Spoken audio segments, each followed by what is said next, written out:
रामचन्द्राय जनक राजजामनोहराय मामकाभीष्टदाय महितमङ्गलम् कोसलेशाय मन्दहासदासपोषणाय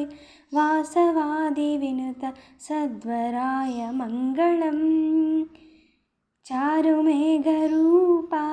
चन्दनादिचर्चिताय हारकटकशोभिताय भूरिमङ्गलम् ललितरत्नकुण्डलाय तुलसीवनमालिकाय जलजसदृशदेहाय चारुमङ्गलम् देवकीसुपुत्राय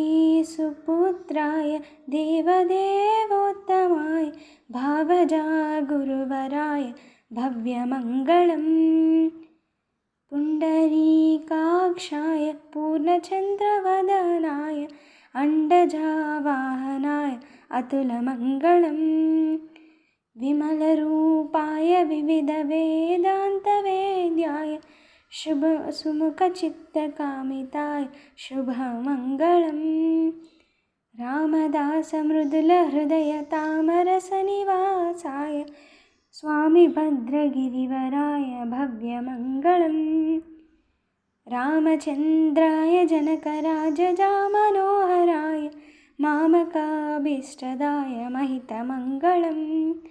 रामचन्द्राय जनकराजजामनोहराय मामकाभीष्टदाय महितमङ्गलम् मामकाभीष्टदाय महितमङ्गलम् मामकाभीष्टदाय महितमङ्गलम् महितमङ्गलम्